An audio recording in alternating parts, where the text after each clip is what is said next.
no deep blue oceans, no vibrant green leaves, and even no red in our blood.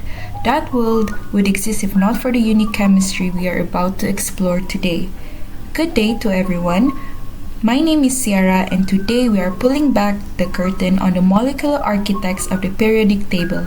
Welcome to a presentation on CHM361, transition metals and coordination compounds. We often see these metals in our daily lives as structural materials, but today we're going deeper. We're going to explore how their incomplete nature, specifically those partially filled d orbitals, makes them the most versatile and colorful elements in existence. From life-saving medicine to industrial catalysts, the coordination complexes we'll discuss today are the silent engines driving both biology and technology. The objective of transition metal and coordination compounds is: first, we will characterize the electronic configuration and fundamental properties of transition metals. Second, we will establish a formal definition of coordination compounds. Third, we will apply the principles of crystal field theory to explain metal-ligand bonding. Finally, we will analyze how this interaction dictates the macroscopic, optical, and magnetic properties of the resulting complexes. For the definition, transition metals are the d-block elements in the periodic table, where the elements have incompletely or partially filled d orbitals. For coordination compound, it is a chemical structure in which a central atom is surrounded by ligands connected via chemical bonds, forming coordination complex. For the physical properties of transition metals, the first one is transition metals have high melting and boiling points. They also have high density compared to other metals. Transition metals are excellent conductors of both heat and electricity. They are malleable, meaning they can be hammered into sheets, and exceptionally hard, tough, and strong. For their appearance, almost all of the transition metals are lustrous, shiny solids at room temperature.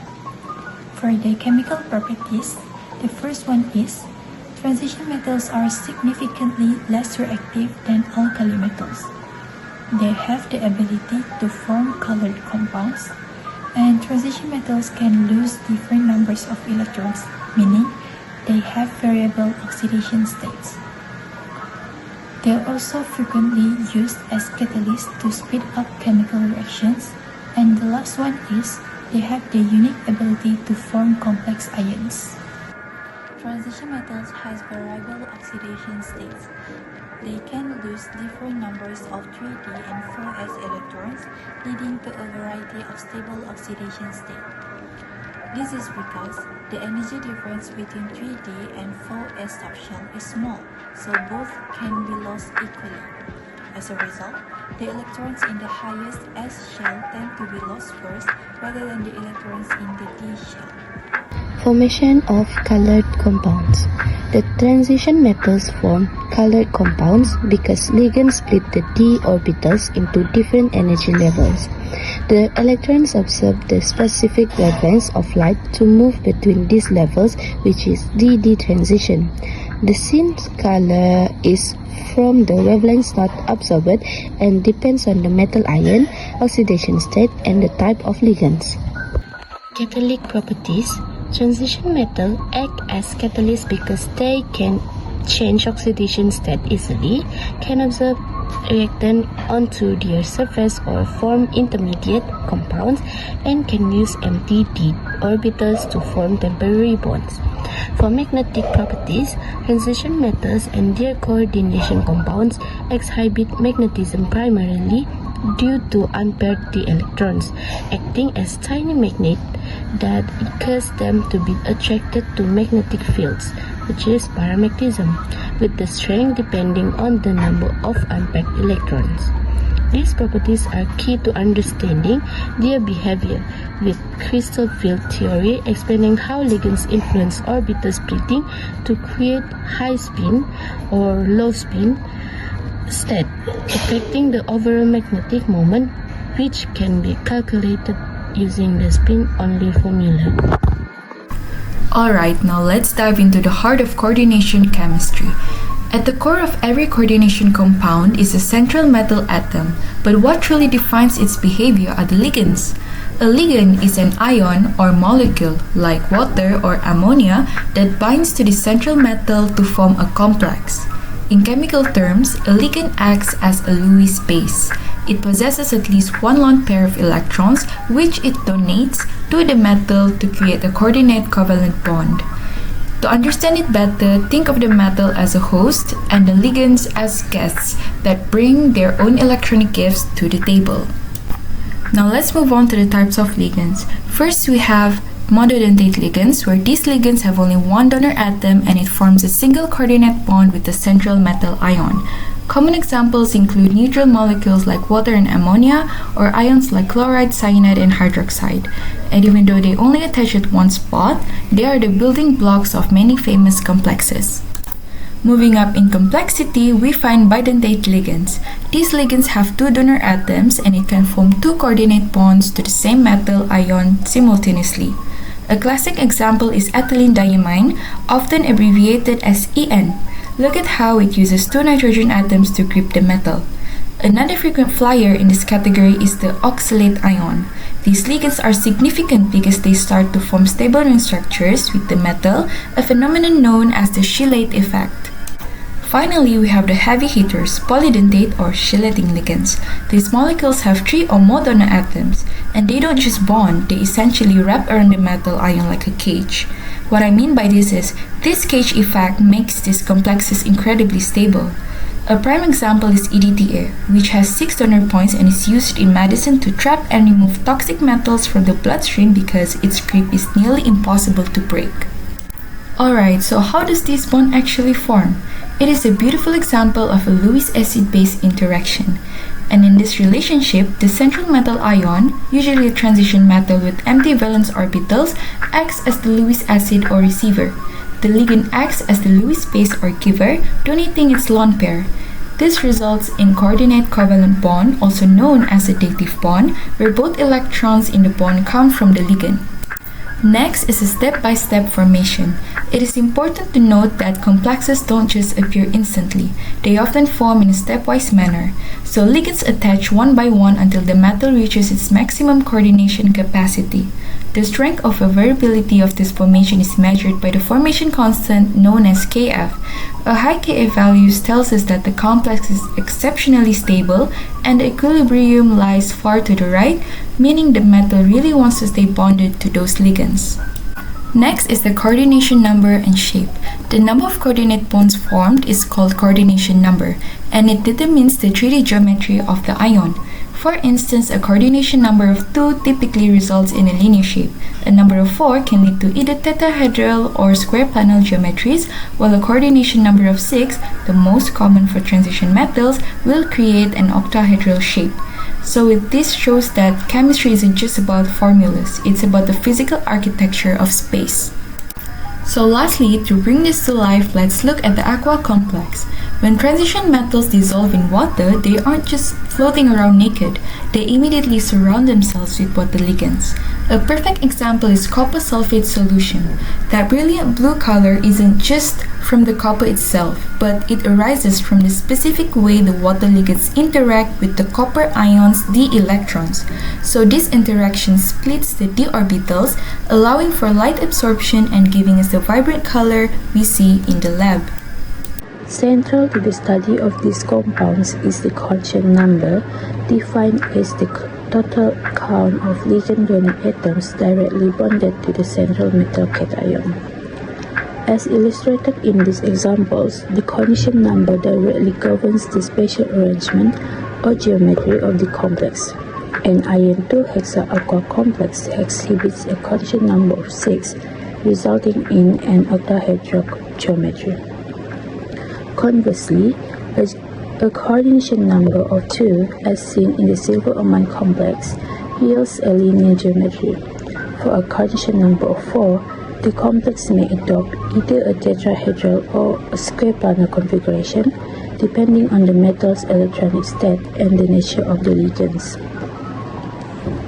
To ensure the scientific clarity, we follow standardized IUPAC protocols for naming these species. The protocol is summarized in 3 core rules. First, ligands are identified and named alphabetically prior to the central metal ion. Numerical prefixes such as di, tri, or tetra are employed to denote ligand stoichiometry. For anionic complexes, the metal name must be modified with the suffix "ate" at the end. Consider the example CuNH3,4SO4. Following these rules, the correct systematic name is tetraamine copper 2 sulfate, where the Roman numeral indicates the oxidation state of the copper center. Perhaps the most distinctive characteristic of coordination complexes is their varied pigmentation. This phenomenon is a direct consequence of ligand field splitting. When ligands approach a metal center, the electrostatic field causes the 5 degenerate d orbitals to split into distinct energy levels. The magnitude of this energy gap is a function of the ligand's field strength. When the complex absorbs specific frequencies of electromagnetic radiation, electrons are promoted between these levels, which is a process termed a d-d transition. The observed color is the complementary wavelength to the light absorbed. Thus, by modulating the ligand environment, we can precisely tune the optical properties of the complex. Okay, then I will explain the colors in coordination complexes. The color of a coordination compound is mainly influenced by the strength of the ligand. When ligands approach a transition metal ion, they cause the d orbitals to split into 2 energy levels. The energy difference between these orbitals determines which wavelength of visible light is absorbed. Strong field ligands produce a large energy gap, so they absorb higher energy light with shorter wavelengths. In contrast, weak field ligands create a smaller energy gap and absorb lower energy light with longer wavelengths. As a result, different ligands can produce different colors even when the metal ion remains the same. For example, the hexacopper 2 ion appears in blue color.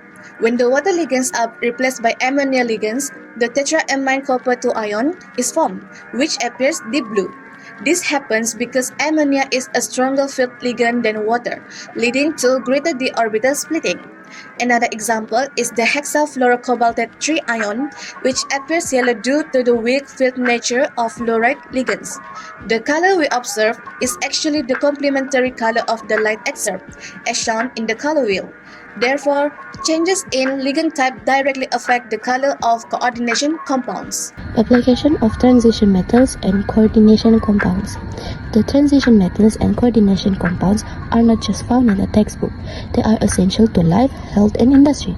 This is a 5 key areas where they make a major impact. First is the biology. In the biological world, these metals are the engines of life. First, oxygen transport. Second is photosynthesis. And third is enzyme. Next is medicine.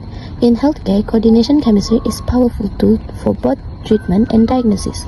First is cancer therapy. Second is diagnostic. And the third one is antimicrobials. Next is material science. These compounds also shape the physical world around us. First is electronics. Second is pigments. And the last one is structural. We move to the analytical chemistry, which is in the lab we're using chelating agents. It's like EDTA. EDTA forms very stable complex with metal ions. And for the last one is organic synthesis. Finally, in the chemical industry, metal hydrides. These acts as powerful reducing agents. Rather than reading this slide to you, I'd like to highlight the big picture summarizing exactly how the electronic structure of this metal dictates everything we've seen so far. The chemical versatility of transition metals is driven entirely by the partially filled d orbitals. The catalytic efficiency arises from the ability to stabilize intermediates by shifting oxidation states, while the vivid colors are a direct result of ligand field splitting. Ultimately, this proves that electronic flexibility is the fundamental architect of all transition metal behavior. So, in conclusion, the chemical versatility of transition metals is intrinsically tied to the nuanced arrangement of their d electrons, which enables them to engage in multiple oxidation states and form diverse coordination environments. This electronic flexibility underpins their catalytic efficiency by stabilizing transient intermediates and lowering activation barriers. Furthermore, the interaction between metal centers and ligands profoundly affects their electronic transitions, thereby influencing their spectral characteristics. Collectively, these phenomena illustrate the critical role of electronic structure in dictating the complex chemical behavior exhibited by transition metals. These are the academic sources that supported our research for this project. That brings us to the end of our presentation. Thank you so much for listening.